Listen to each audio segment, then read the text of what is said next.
Hola, bienvenidos a La Guía Escéptica, el podcast en el que discutimos temas científicos y ejercitamos nuestro pensamiento racional. Este es un programa promovido por la Sociedad Secular y Humanista del Perú. Les habla Aurora Gutiérrez y conmigo están Víctor García Belaunde. Hola, ¿qué tal? Helmut Kessel. Hola, Aurora. Iván Antesana. Hola, ¿qué tal?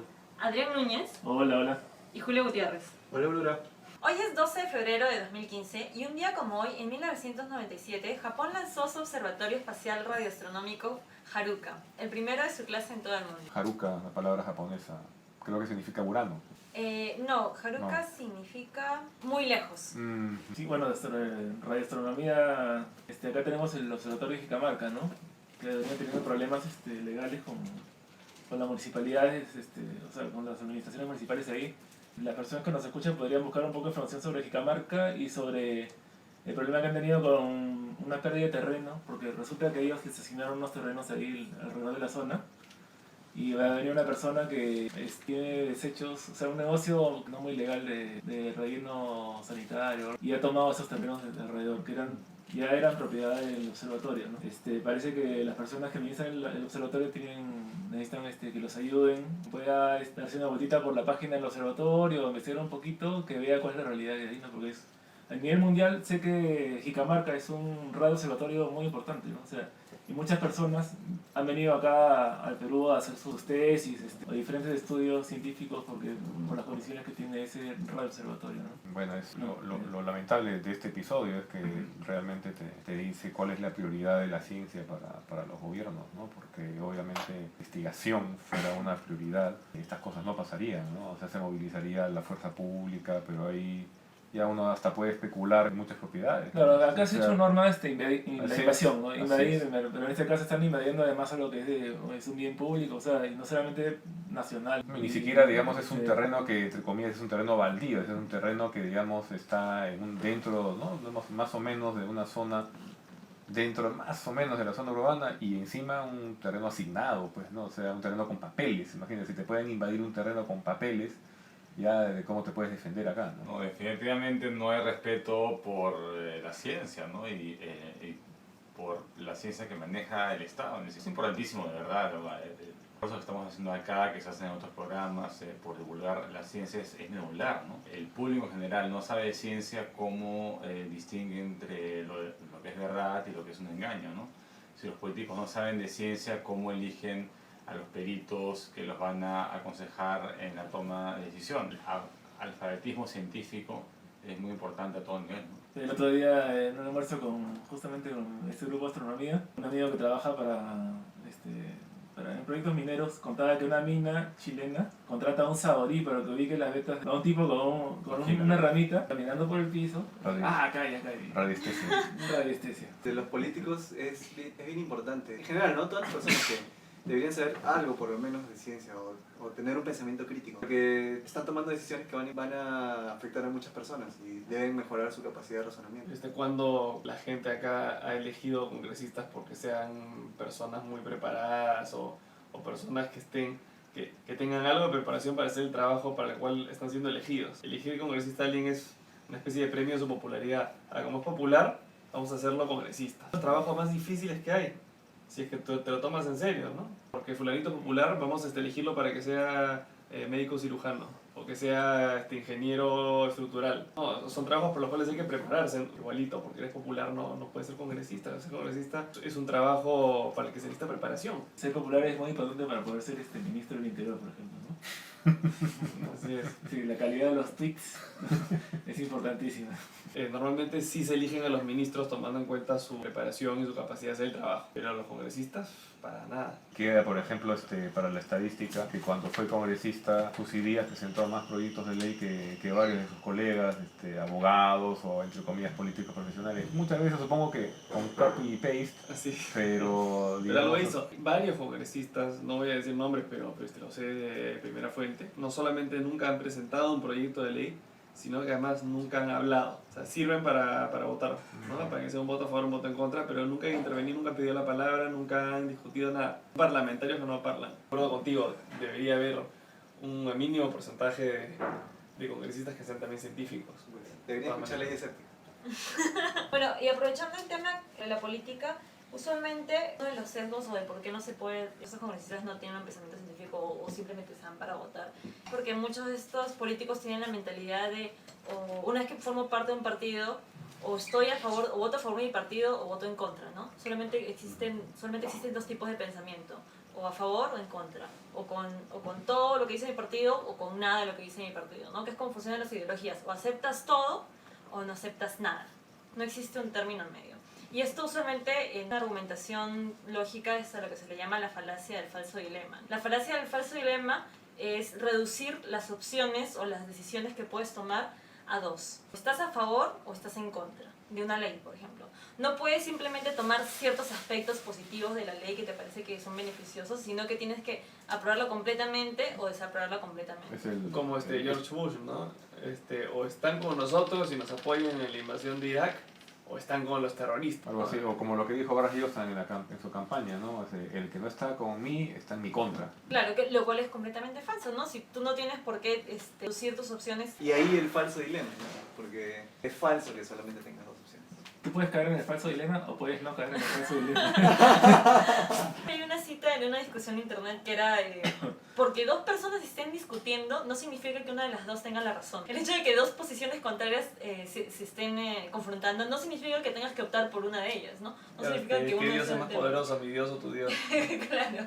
Se enfrenten dos ideologías no significa que una de ellas esté en lo correcto, ¿no? No simplemente por el hecho de que se contradigan son lo único que existe, ¿no? Claro, por ejemplo, un islámico diría que Alá es el último profeta, ¿no? Pero un mormón dice que... perdón, el Mahoma es el último profeta y un mormón dice que no, ¿no? Entonces, uno de los dos tiene la razón, el otro no. Hay que Para verlo. el mormón es Joseph Smith, ¿no? Y para el musulmán es Mahoma, y los dos van a pelear de que en realidad su profeta es el último y en realidad ninguno de los dos lo fue, ¿no? Sí, bueno. Pero a ver, ¿cuál de En los el, dos? caso, en el caso de Joseph Smith, un comprobado estafador. Estuvo en la cárcel antes de crear su religión. Que Joseph Smith estuvo en la cárcel que era un conman. Por fraude. Sí, o sea, eran esos tipos que te hacían el Fraude guapo, múltiple. todo eso, ¿no? Entonces que Sí. vivía engañando y estafando a la gente. Y estaba en la cárcel, sin un cobre obviamente, y cuando salió, pues, que es lo que se le ocurrió para hacer dinero, fundó su religión. Que es una forma muy eficiente de hacer dinero. Como hay religiones que tienen un profeta que es una persona pobre monetariamente, bueno, era pobre moralmente, ¿no? ¿Ustedes han escuchado que el rector de la Garcilaso gana con 1 millón de soles? O algo? 2 millones de soles. 2 millones de soles. ¿Cómo puede ser posible que gane 2 millones de soles? ¿Cómo se paga a sí mismo 2 millones de soles? O sea, ¿saben algo sobre eso? A mi modo de ver, es el Estado peruano el que tiene muchas más posibilidades de desarrollarse y modernizarse más que el sector privado. El sector privado en el Perú realmente es el paradigma de la corrupción y lo ves en universidades como esa, ¿no? Porque tengo un conocido que estudió en la Garcilaso y de sus profesores empezó a ascender, llegó finalmente a ser decano de su facultad. Se dio cuenta de que estaban ingresando órdenes de compra, por ejemplo, de proyectores, multimedia. Preguntó en algunos proveedores y entonces la secretaria le dijo, pero la cantidad es de lo que normalmente se está pagando. Así que de inmediato otras autoridades de la universidad empezaron a reunirse con él, a decirle, fue digamos, depuesto de su cargo. Entonces tienes idea de que en realidad en esa universidad se la llevan facilazo. Gavilanes y palomas, ¿no? Un dilema normalmente es dicotómico, ¿no? Presenta dos opciones, ¿no? O A, ¿no? Es A o B, ¿no? Falso dilema solamente se presentan dos opciones, alternativa A o alternativa B, ¿no? Cuando en realidad lo que sucede es que en un mundo multifactorial, ¿no? Donde las cosas suceden por varias cosas, no solamente. Normalmente no podemos elegir entre varias carreras, no solamente dos, ¿no? Simplemente que al final la realidad es tan compleja que tendemos a limitar las alternativas a dos, ¿no? Pero no siempre es adecuado. Claro, hay niveles, así como hay niveles también de equivocación, ¿no? Estar un poco menos equivocado de lo que estabas antes. Y eso también me lleva al punto de que esta falsa dicotomía también a veces es usada por la pseudociencia o por los métodos alternativos de medicina, porque si tu método normal, mainstream, falla en algo, significa que todo está mal, ¿no? Porque o todo está bien o todo está mal. No aceptan que pueda haber grados de error o grados de no perfección dentro de un sistema que puede fallar, pero que te cubre el 99% de los casos. No, y esta falsa dicotomía también se da poner dos posturas, ¿no? La ciencia solamente estudia lo natural, pero no estudia lo sobrenatural, ¿no? Tiene que haber un valor, tiene que haber una racionalidad, ¿no? La ciencia equivoca, antes se equivocaba antes, ¿no? En cambio, esta otra doctrina de los monjes tibetanos nunca se equivocaba, ¿no? Entonces las personas a veces dicen, bueno, ya, pero como la ciencia no puede explicar todo, entonces yo tengo que cubrir todo, tengo que darle también importancia a otras doctrinas, a otras epistemologías. Yuca, pan de yuca, ¿Y qué con tiene? queso. No tiene gluten. Yo sí como gluten, no como queso. Ah, Ujú. bueno, sí. Pero- Puede ser bueno. un falso dilema entre comes gluten o no comes gluten. Claro. Cuando en realidad es, cuando como gluten, y cuando no como gluten, no como gluten. Pero siempre de glutes. Bueno, el programa de hoy vamos a dar recomendaciones de media que se hayan afectado positivamente y que consideremos como una buena idea recomendar para la gente. Vamos a empezar hablando de películas. Bueno, si se trata de un podcast científico, definitivamente vas a tener que ver 2001, Odisea del Espacio. Mucho del valor de esta película, no solo por el hecho de haber sido, digamos, producida, dirigida por el más grande bastardo de la historia del cine, el director con más poder en toda la historia del cine. ¿No? Nadie como Stanley Kubrick para poder controlar obsesivamente todos los aspectos de sus producciones. En su oficina en Londres tenía que recibir las cintas con las voces de prueba de todos los actores propuestos para doblar sus películas en todos los idiomas. Y era un caso, ¿no? Entonces, para 2001 se rodeó de asesores científicos, de técnicos de la NASA. Por ejemplo, hay una escena en 2001 cuando las primeras escenas en que la nave está navegando en el espacio y tú ves a la Tierra. Para eso, si tú lo ves con cuidado, no es la Tierra, pero se parece bastante. ¿Por qué? Porque en ese año todavía no teníamos las primeras fotos de satélite y realmente no sabíamos cómo se veía la Luna de fuera. Eso lo tuvieron que imaginar La para la Tierra de película, fuera. ¿no? Tuvieron que simularlo según informaciones, según todo lo que había de datos disponibles, pero esa imagen fue una simulación para la película, o sea, no era algo real. Sin embargo, se parece mucho a cómo al final hemos logrado ver a la Tierra desde los satélites, mucho tiempo después. George Lucas dice, vi esa película y supe que esa era la manera correcta de hacerlo, pero cuando hice mi película, ¿no? Star Wars, obviamente yo tenía que mostrar a las tropas imperiales corriendo por las naves, pero yo sé que eso no se puede. Kubrick no lo habría hecho así. Kubrick nos muestra cuando el Dr. Floyd se duerme en la nave, la azafata del vuelo, con pega, los zapatos, y decía velcro, está caminando ella con velcro en los zapatos para no salir volando en ese momento. Todo ese cuidado en recrear las condiciones reales, la falta de sonido en el espacio, que digamos debería ser completamente anticinemático, ¿no? Sin embargo lo logra poner en una obra bastante, digamos, dinámica,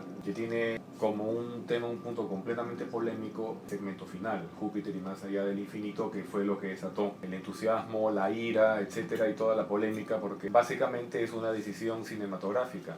Esto se basó en un relato de Arthur Clarke, el Centinela, y después de la película fue reformado y fue publicado el libro Odisea, que después ha tenido más, 2010, 2031, 2061, y creo que después es 2100, creo, la Odisea final. La parte, digamos, de Júpiter y más allá del infinito es una movida genial de la cinematografía. En lugar de limitar al espectador, ¿no? Con una explicación en tercera persona de lo que relata Clarke, en esa parte se supone que Bowman, ya con la nave, con HAL desactivado, está pasando a Júpiter y se está posando encima de uno de los monolitos, uno gigante que está en el espacio, y esa es la entrada a otro universo. Ocurre y lo describe en el relato, pero lo que hace Kubrick es no ponerlo en tercera persona, lo pone en primera persona. Pone al espectador en los ojos de este astronauta que está llegando a lugares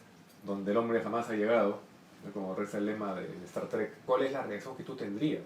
si estuvieras en su lugar. Eso es, digamos, lo que le da un épico de gran película, porque las mejores películas son precisamente las que tienen diferentes lecturas. Digamos, el director no debe decir esta es la única manera en que debes interpretarlo, no, el cine es muy personal. Entonces eso es lo que le hace una película de todos los tiempos, deberían verla. Hace menos de un mes creo se la puse a mis hijas para que la vieran en preparación de Interstellar. Si los chicos pueden ver, ¿no?, esa película, creo que pueden ver cosas bastante más profundas. Eso, porque no es una película como las demás en el sentido de que hay un diálogo y es un clímax. No, es una película audiovisual, sensorial. Casi no hay diálogo en toda la película. Y lo que sí te puedo decir es que Wall-E es 2001 para niños, ¿no? Cuando mis hijas estuvieron viendo 2001 y ven el ojo de HAL 9000 y las dos dijeron autor, ¿no?, el nombre de la nave en Wall-E, ¿no? Entonces, que de hecho es una referencia directa. En Wall-E tienes que la primera media hora no tiene diálogos, es exactamente lo mismo, ¿no? Y sin embargo los niños se pudieron soplar una película como Wall-E. Cuando vieron esta yo dije, mis hijas deberían poder aguantar 2001 y la pudieron ver hasta el final. Tan avanzada para la época, ¿no? Es de verdad la primera película de ciencia ficción donde no se notan los efectos que han hecho y sigue siendo muy actual, ¿no? Yo cuando vi la película tuve dos interrogantes. Primero, ¿qué cosa significaba el monolito? No había entendido qué significaba el monolito. Después entendí que era como una metáfora a la elevación de la inteligencia o de la conciencia, ¿no? O un salto evolutivo. Un salto evolutivo.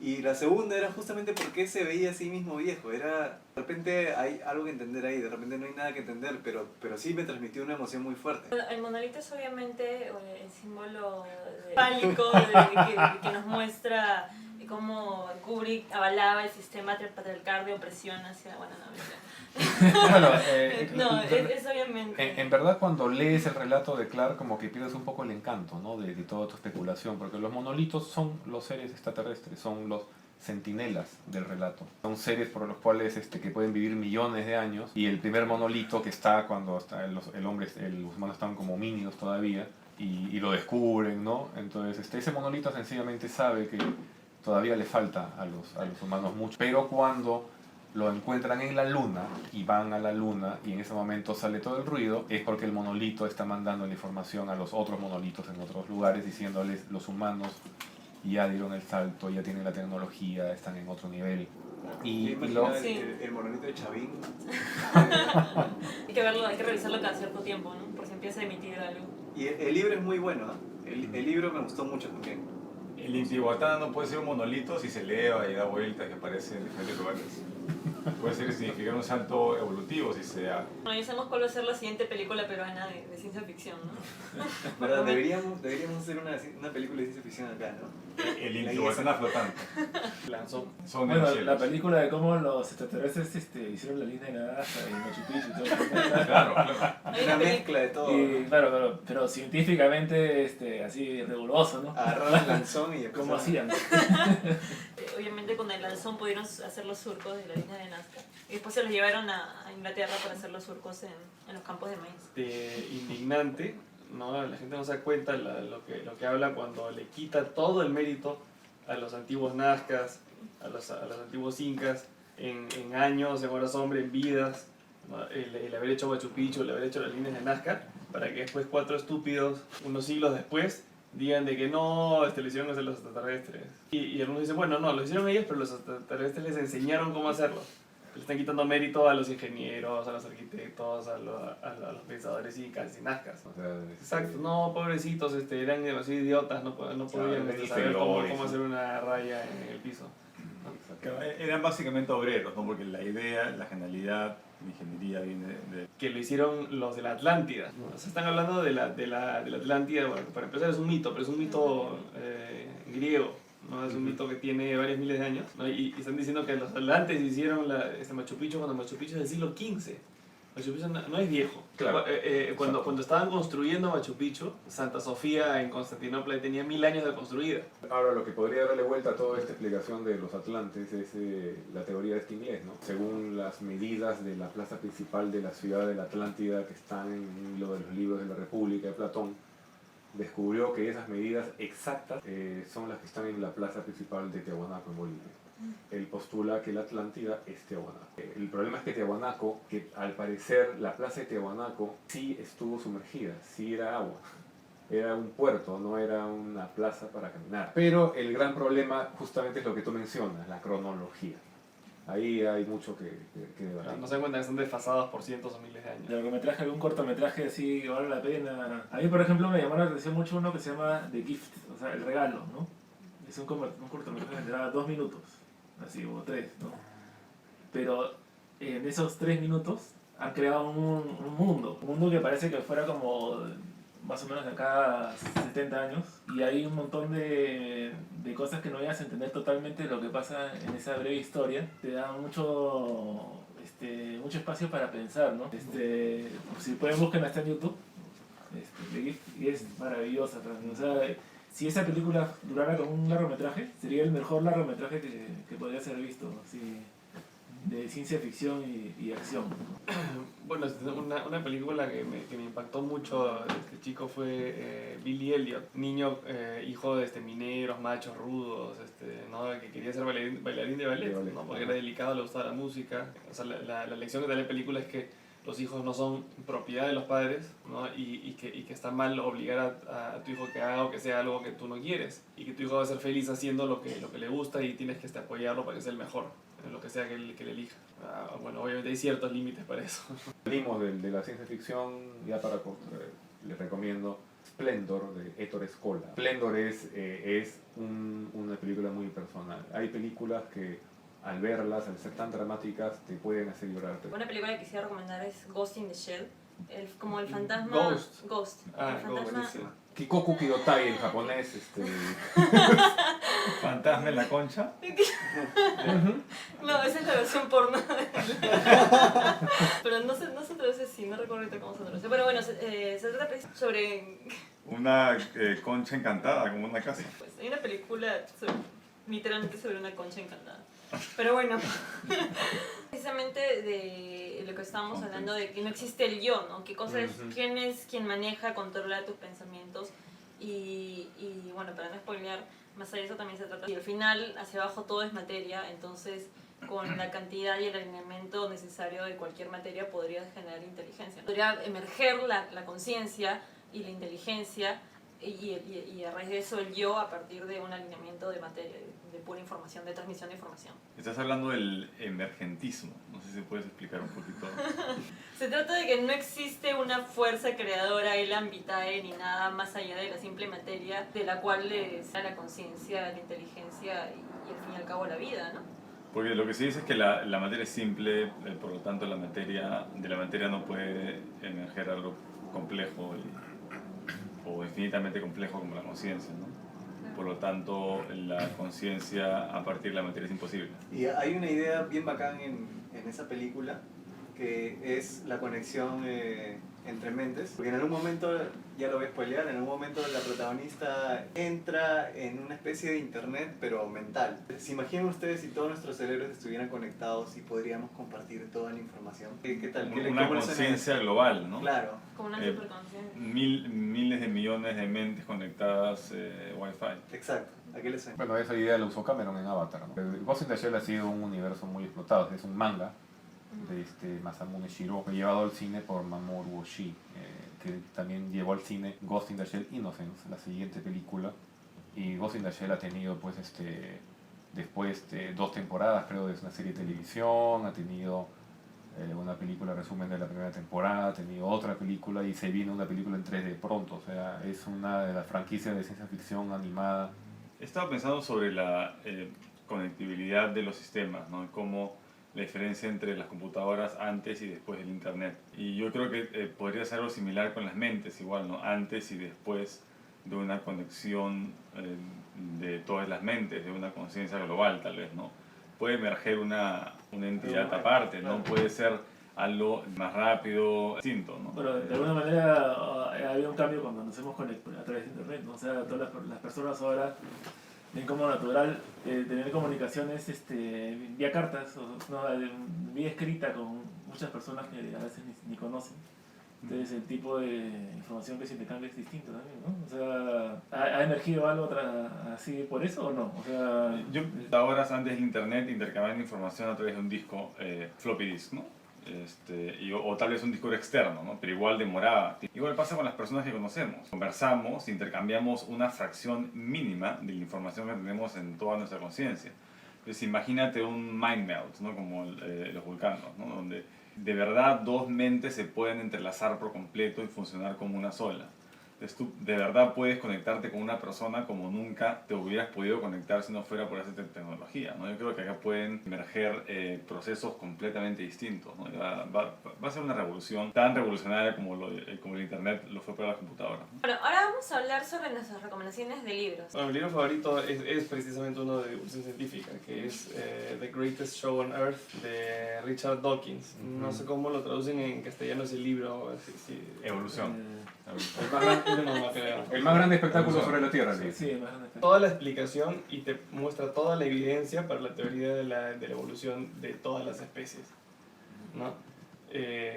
Y es un libro que después de leerlo realmente te abre los ojos, te sientes como otra persona, o sea, después de haber adquirido ese conocimiento. Explica de manera muy simple cómo funciona el proceso de la selección natural de la evolución. Hace que veas el mundo y que veas a cada persona, a cada ser viviente, cada animal, cada planta con ojos distintos, que comprendes la naturaleza y comprendes la realidad mucho mejor que antes. Aprendes a aceptar de que no solamente somos parientes con los monos, sino también con las cebollas, las malaguas, los árboles, los elefantes, todo. Y te empiezas a dar cuenta de que la evolución no dice que descendemos del mono, sino que el mono y nosotros descendemos de un ancestro en común que se parecía más a un mono que a nosotros. Que no solamente descendemos de ese mono, entre comillas, sino descendemos de un gusano, de un pescado, de un alga unicelular, ¿no? Si te das lo suficientemente atrás. Para los que se indignan de que descendemos del mono, o cuando se enteren que descendemos de una especie de gusano, se van a indignar aún más, ¿no? Creo que le llamaron Luca a ese organismo, ¿no? Hace un tiempo. Descubrieron cuál No, podía bueno. ser a partir del cual todos los demás seres pudieron, el ser era como un gusano, creo, pues el gusano Claro, de si tú agarras una mesa larguísima que tenga kilómetros y kilómetros de largo, pones la foto de tu mamá, ¿ya? Atrás de la foto de tu mamá pones la foto de tu abuela, atrás de la foto de tu abuela pones la foto de tu bisabuela, detrás pones la pintura de tu tatarabuela y así te vas, ¿no? La mamá de la mamá de la mamá o el papá del papá. La pintura de la cueva, ¿no? Si te vas lo suficientemente atrás, ¿no? Y caminas varios kilómetros por esta mesa, vas a ver la foto de una especie de mono, ¿no? Si te vas más atrás, una especie de roedor, ancestro de los mamíferos de los cuales descendemos nosotros. Si te vas más atrás que ese roedor, vas a ver la foto de una especie de salamandra, ¿no? Anfibia, que entraba y salía del agua. Si te vas más atrás, vas a ver la foto de un pescado. Si te vas más atrás, el pescado a su vez desciende, ¿no? de otro pescado, hasta que llegas a una especie de criatura que es como un gusano atado a una roca. Y si sigues yendo más atrás, al final descendemos de un ser unicelular, una especie de alga, de la cual descienden todos los seres vivos desde nosotros hasta la cebolla. Así es, y te das cuenta leyendo este libro de que todos los conceptos equivocados que tiene la gente sobre la evolución, ¿no? No, pero es que como de un mono va a salir un hombre, como de un no perro va a salir un perro, ¿no? Para empezar, que el perro es un animal inventado por el hombre.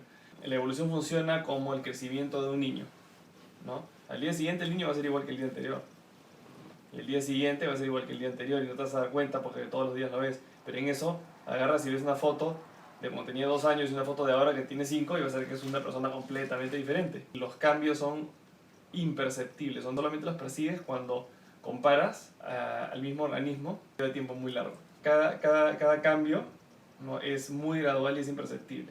Una línea en la que un Australopithecus dio a luz a un Homo erectus, ¿no? O sea, es una línea arbitraria. O sea, es un libro que está destinado a responder cuestionamientos a la teoría de la evolución de parte de los creacionistas específicamente, ¿no? Así es, además, sí. Y hay creo que lo más fascinante del libro es el hecho de cuando nos habla del experimento de Lenski, el que hizo con la bacteria del cólera, cual demostró justamente que en algún momento aparecen las mutaciones con los grupos de control. Las páginas dedicadas a ese experimento son fabulosas porque son la demostración completa de la evolución frente a tus ojos, claro, en seres, en bacterias que tienen un ciclo de vida de menos de un día, entonces, y puedes ver muchas generaciones en el laboratorio. En cuestión de días. Mi libro recomendado era El gen egoísta. Más que muchas de las ideas del gen egoísta han sido discutidas, debatidas y hasta refutadas ya por teorías posteriores, me sigue pareciendo un libro fundamental de lectura para entender precisamente la evolución y más precisamente para entender al ser humano, ¿no? Porque eso también se expande un poco al entender el comportamiento y la manera, entre comillas, natural en la que actuamos.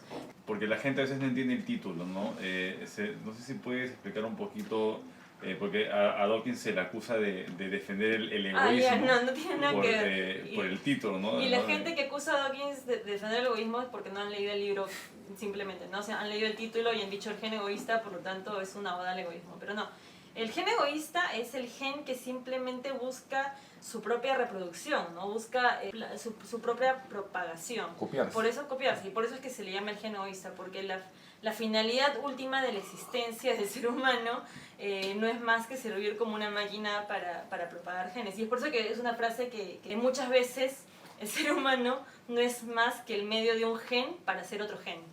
Y lo interesante es que la idea del gen egoísta es que gracias al gen egoísta es que hay seres altruistas. El egoísmo de los genes, o sea, el hecho de hacer todo lo posible para sacrificarte por la siguiente generación y todo eso. En el fondo el gen es egoísta porque quiere solamente copias de sí mismo, pero los individuos son altruistas y arriesgan y dan la vida por los amigos o por la familia y son altruistas justamente por ese problema egoísta. Entonces es un poco hasta cierto punto contradicción. Hay dos puntos sobre el altruismo y el egoísmo que hace Dawkins. Uno de ellos es que no existe un gen, ¿no? Existen muchos genes. El gen es la categoría de esta unidad de reproducción y de existencia que le da Dawkins. Precisamente Dawkins también es el que acuña el término meme. Él dice que los genes son memes. Un meme es todo aquello que busca perpetuarse en la realidad. La cooperación es la estrategia que funciona en una sociedad, pues van a surgir individuos cooperativos y ese va a ser el gen predominante, ¿no? El gen de la cooperación. Pero otro punto que toca Dawkins y que también tocan otros autores como Steven Pinker en otros libros es que por más que entre comillas la naturaleza del ser humano sea ser egoísta, eso no significa que el ser humano está condenado, otra vez entre comillas, a ser egoísta, ¿no? Porque el gen no es el 100% de lo que eres como ser humano. El gen es lo que... es como tu código, pero depende del ambiente y depende de la interacción con otros seres humanos. Por eso es que no te puedes escudar decir, lo que pasa es que yo tengo el gen del egoísmo. Eso no existe. No existe el gen del egoísmo. Lo que existen son genes, individuos, son características que quieren perpetuarse. Sí, aparte, la mayoría de la genética no se expresa, es lo que la llaman la genética chatarra, ¿no? Es como la materia oscura, ¿no? Que no se expresa, que no se activa, pero sin embargo se transmite, ¿no? Bueno, yo también iba a mencionar ese libro como mi libro favorito. Claro, quisiera también dar a entender, complementar nada más, ¿no? Decir que hay unas páginas muy buenas de ese libro cuando Dawkins se dedica a desbaratar los argumentos de quienes sostienen que la evolución se da por especie, por grupo, ¿no? No individualmente. Precisamente cuando se ven esos casos de altruismo, cuando se ve a la gacela que sale cerca, ¿no? del chita, del leopardo, ¿no? Saltando y como provocándolo a que la persiga a ella, y de esa manera el resto de la manada puede huir. Entonces dicen, ese es un caso de altruismo. Entonces él dice que no, justamente porque el libro tiene una secuencia, ¿no? De argumentación. Y hay una parte que sí que es quizás la única parte complicada del libro, que es cuando entra un poco en asuntos estadísticos, ¿no? De las probabilidades. Porque dice, ¿no? Al final, esa manera de comportarse no es altruista, es una manera egoísta. Esa gacela está haciendo una evaluación costo-beneficio y sabe que si el depredador ataca a su manada, podría morir.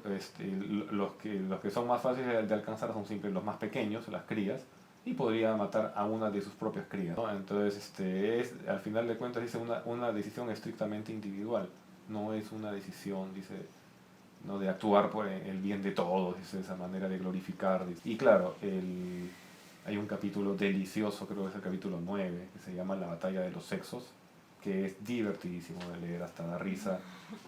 Eso, a pesar de que Dawkins dice que todo el libro lo ha compuesto por su experiencia como etólogo, como biólogo, pero dice, probablemente el lector no puede evitar el sacar conclusiones sobre los humanos y sobre la sociedad actual en que vivimos, y eso es y por más que te advierte, lo haces, ¿no? Cuando ves las estrategias evolutivamente estables, la hembra va a ser o la chica fácil o la chica esquiva, ¿no? El hombre a buscar ser o el caballero o el conquistador avasallador, ¿no? Y nos muestra cómo, por ejemplo, el cortejo largo es lo que más conviene, porque la hembra se asegura de que el macho no solamente quiere preñarla y mandarse a mudar, sino que va a pasar tiempo con ella y ayudarla a cuidar a la cría. Mientras que el cortejo largo le asegura al macho de que la hembra no va a tener acceso a otros machos y que por lo tanto la cría que van a tener es de él y no de otro, ¿no? Y al final dice el cortejo largo sirve para eso y por eso el cortejo largo es una estrategia evolutivamente estable, ¿no? Unos meses vi acá en las librerías que en Crisol estaba la edición de aniversario que tiene creo que 1 o 2 capítulos más.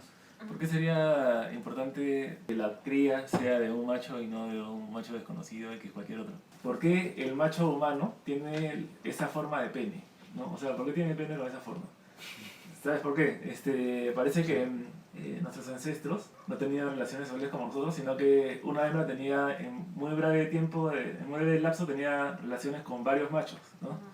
Entonces, ¿qué hacía esta forma de pene que es como una especie de paraguas, ¿no? Así. Ajá. Al entrar retiraba el semen del macho anterior y trataba de insertar el suyo. Uno que por un lado no trata de que, o sea, el macho trata de que su prole sea de él, pero pues la hembra no, o sea, la hembra porque claro. no es beneficioso. Pero eso no se da solamente en el ser humano, los penes de muchos otros animales, incluso de los gatos, tienen, entre comillas, trucos para asegurarse de que el único semen que llegue a pisar sea el del macho que está penetrando actualmente, ¿no? Y otra cosa es que, obviamente, porque un macho va a querer, porque es el gen que quiere perpetuarse, ¿no? Yo quiero perpetuarme, y es por eso que no quiero que se perpetúe el gen del costado, porque eso va a decrecer las probabilidades de que mis genes se perpetúen. Y es por eso también que no te importaría tanto que los genes de tu hermano se perpetúen. Y es por eso también que tienes una especie de apego hacia las crías de los seres que son genéticamente similares a ti. Y bueno, y Dawkins tiene una explicación muy bonita sobre por qué darías la vida por uno de tus hermanos, 4 de tus primos y 6 de tus tíos, etc., ¿no? Porque es la proximidad genética que es lo que estás intentando perpetuar, no te estás intentando perpetuar a ti. Y también se da en muchas culturas que dentro de la poligamia, una de las poligamias más aceptadas es la de la poliandria aceptada, ¿no? Es la de una mujer casada con muchos hombres siempre y cuando sean hermanos o pertenezcan a una misma comunidad muy cercana, asegurándose así que se perpetúe los genes de esos hermanos, ¿no? Como han hablado esto de que el ser humano es egoísta por naturaleza, un libro para mí que es, digamos, uno de mis preferidos ha sido el Bonobo y el ateo, ¿no? Franz de Waal, Sí, de Val.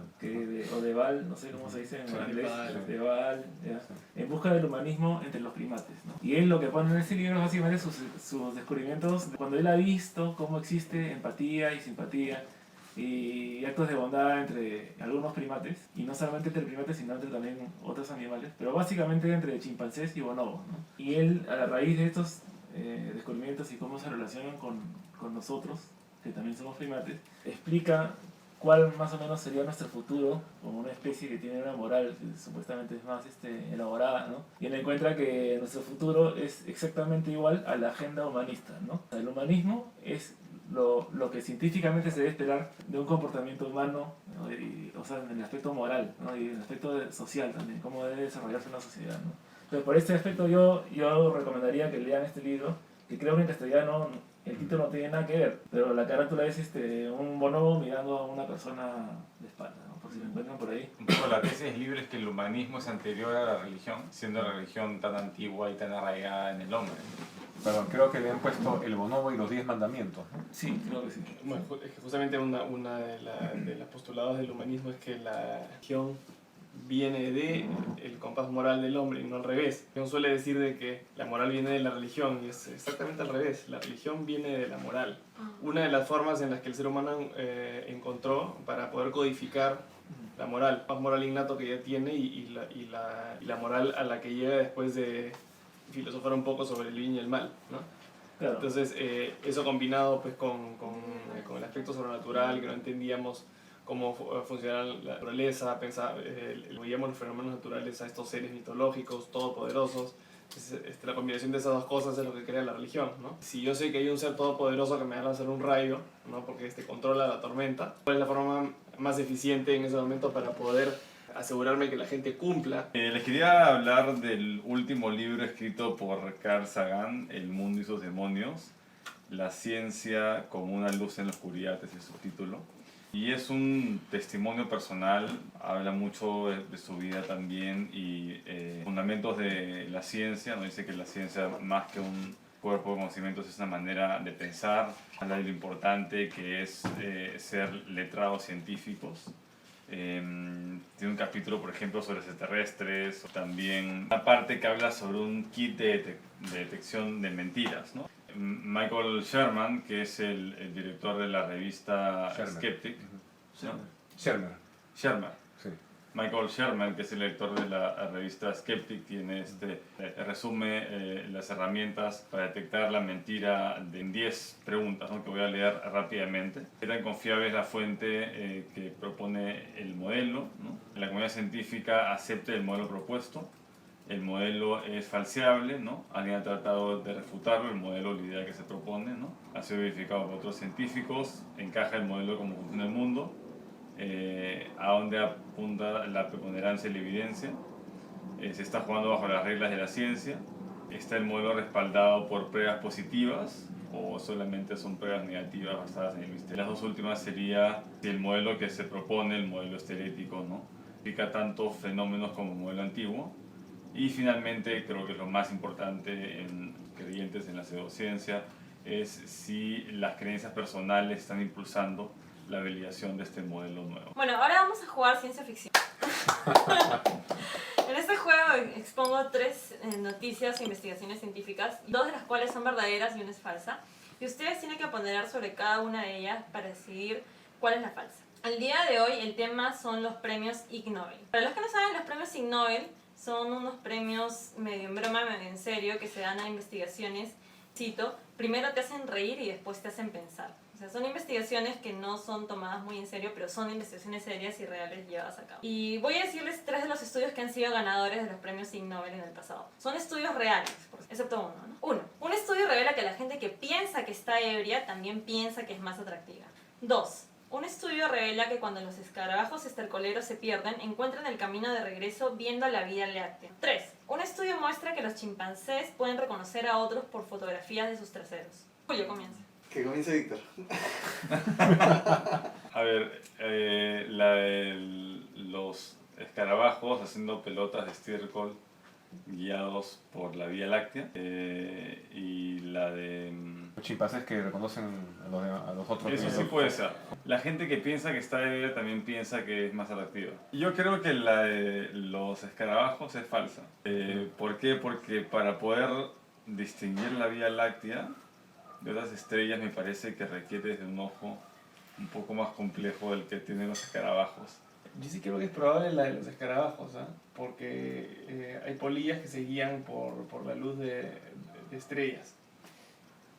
Hay polillas que se guían por la luz de la Vía Láctea, y por eso es que se terminan ahí quemando en los focos, porque confunden el foco con la luz de las estrellas. Eso está en evolución, justamente, el libro de Dawkins. Entonces, si una polilla se puede guiar por la Vía Láctea, imagino un escarabajo también podría, ¿no? Lo de los chimpancés, ¿era? Sí. Otro. Lo de los chimpancés también lo veo totalmente posible, ¿eh? O sea, una fotografía es casi tan real como una persona. O sea, el toque, tú puedes reconocer a una persona por una foto, ¿no? Pero fotografía de traseros. Ah, sí, son fotografías. Bueno, si tú ves la fotografía del trasero de una persona que conoces íntimamente, también la vas a reconocer. Entonces el trasero. Exacto. Por eso. Yo no dudo, ¿eh? Al hombre heterosexual promedio le pones el trasero de Kim Kardashian, ¿no? Y lo vas a hasta reconocer en el acto. 80 es el de Amparo Brambila. Pero... Una vedette. Los recursos de Bonito, amparo. bonito. Entonces, yo creo que cualquier simio tiene el cerebro lo suficientemente desarrollado como para reconocer una foto, pienso yo, ¿no? O sea, se me hace probable. Y la primera, como te digo, no la comprendo. Entonces, voy a votar como que la primera es la falsa. Ya, ok. Adrián. Mira, si tú crees que estás borracho y no estás borracho, Sí. crees que eres más atractivo cuando eres un bagre, Sí. ¿no? O sea, Más atractivo de lo que usualmente creo. ya, escucha, pero para creer que uno está borracho, sin estar borracho, Sí, pues. ¿qué tiene que pasar? O sea, tienes que tener un problema de percepción así.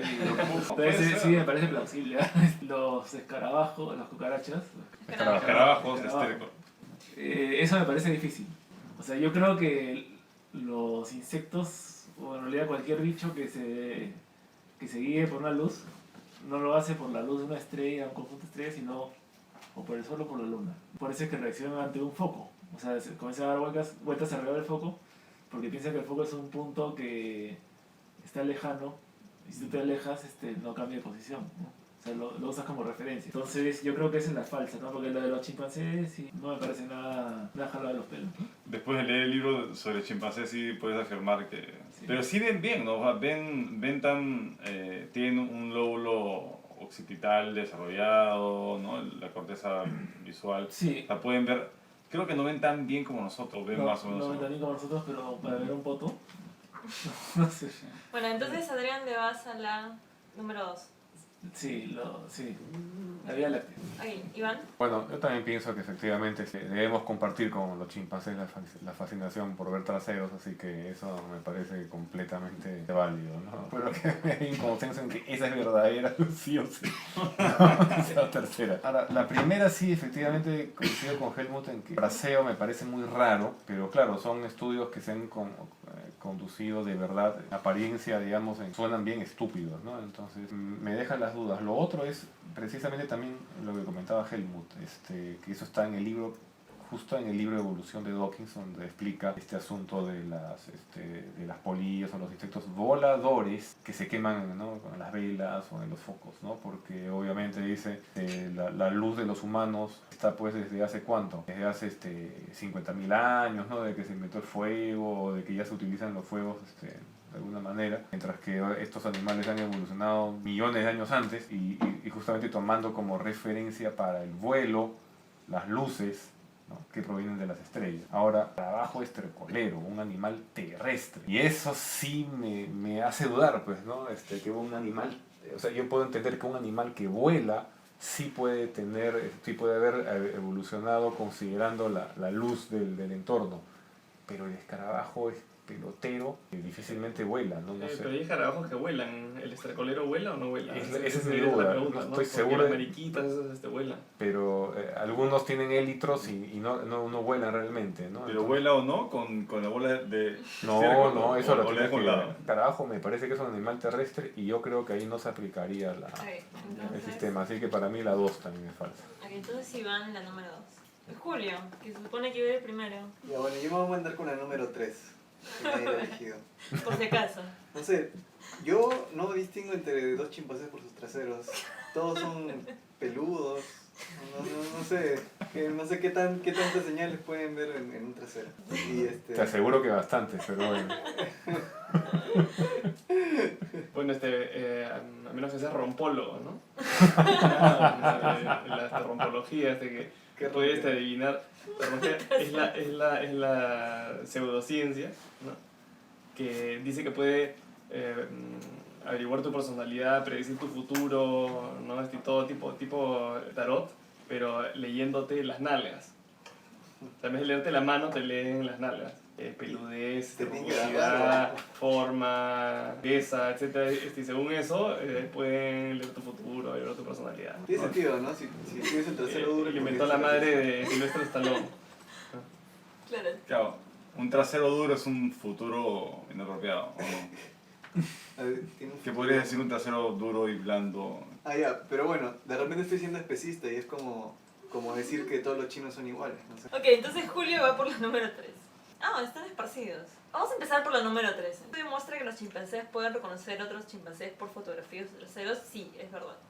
Ahora, el estudio fue hecho con chimpancés que habían sido previamente entrenados para reconocer figuras computarizadas, porque no les mostraron fotografías obviamente planas, ¿no? Una vez que se aseguraron de que reconocían la diferencia entre fotografías, procedieron a fotografías de diferentes chimpancés y fueron capaces de reconocer individualmente, ¿no? Esperaría que tú reconozcas dos chimpancés porque no son de tu misma especie, pero esperaría que sí puedas reconocer entre un trasero conocido y un trasero totalmente desconocido, ¿no? Sí, pero nosotros usamos ropa. Bueno, por eso es que un trasero que conozcas.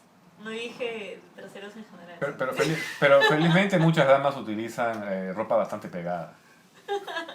Claro, en fin. Sí, esa es verdad. Vamos a pasar a la número 2. Cuando los escarabajos estercoleros se pierden, encuentran el camino de regreso bien siguiendo la Vía Láctea. Y ese es un paper en el que muestran que sí, que los escarabajos se guían por la Vía Láctea. No, la verdad es que no he leído todo el paper porque es un poco largo, pero los resultados son esos, ¿no? Pero se da solamente en los escarabajos estercoleros africanos. Porque, o sea, nosotros vivimos dentro de la Vía Láctea, ¿no? Pero lo que Claro. la gente coloquialmente llama la Vía Láctea en realidad es Son las estrellas. el plano, el centro de la Vía Láctea. Sí. Sí, ¿no? sí, Que a eso, vemos por eso nosotros. obviamente. No se refiere a toda la Vía Láctea. Y entonces vamos con la número 1. El fraseado fue: el estudio revela que la gente que piensa que está ebria también piensa que es más atractiva.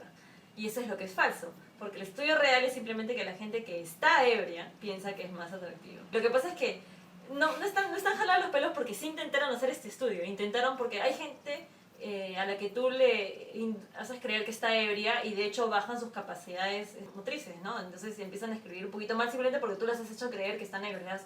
Una bebida que no contiene absolutamente nada de alcohol y tú las haces creer que sí tiene alcohol y creen que están picados y empiezan a performar tareas que antes habían hecho completamente bien, las empiezan a hacer. Entonces intentaron ver si de verdad también se cumplía para creerse más atractivos, pero resultó que no. Que tienes que estar realmente ebrio para creer que eres más atractivo. No basta con creer que estás ¡Qué ebrio. buena! ¿Cómo miden qué tan atractivo creen que Como es? jalado los pelos. Te miden antes. Será por eso que Mides nunca me he antes emborrachado. y mides. O sea, por ejemplo, eso de las tareas Claro. motrices hacen que hagas la tarea antes, después te dan de tomar y hacen que vuelvas a repetir la misma tarea a ver qué tal lo haces. Pero te preguntan qué tan atractivo crees que eres o qué. Sí, te hacen evaluarte en una escala y te hacen te hacen compararte con otras personas. Y ese fue el estudio. Bueno, y eso fue ciencia ficción y esta vez por lo menos tenemos un ganador. Helmut ha ganado ciencia ficción de hoy. Bueno. Bueno, ahora vamos a cerrar con la cita racional. El día de hoy quiero que cada uno piense en una cita que quisieran compartir. Bueno, Sí. tengo una cita de Carl Sagan, ¿no? Ay, me la quitaste, creo. No te pica, no te pica. No sé si Por sea el tema, mismo, ¿no? ¿no? Que dice, no me interesa creer, lo que quiero es saber. A mí me gusta una de las más clásicas de Carl Sagan, ¿no? El cosmos es todo lo que hay, todo lo que hubo y todo lo que habrá. A mí me gusta una de Stephen Jay Gould, que es un hombre no alcanza el estatus de Galileo simplemente porque sea perseguido, sino que también debe tener la razón, ¿no? Bueno. Y esa frase de Carl Sagan de que lo único que hay es el cosmos causó terror entre los fundamentalistas evangélicos en Estados Unidos cuando salió la primera serie de Cosmos, porque era la frase con la que comenzaba el programa. Mi cita es una cita de Ron Morris que es: nada es tan obvio que es obvio. Y bueno, y así concluye la edición 8 de la guía escéptica. Escríbanos con sus comentarios, frases, sugerencias a guiaescéptica@gmail.com. Búsquenos en Facebook como Guía Escéptica o en nuestro blog de WordPress como guiaescéptica.wordpress.com. Nos vemos la próxima semana con la edición 9 de la guía escéptica. Chao. Chao. Chao, chao. Chao, nos vemos. Nos vemos.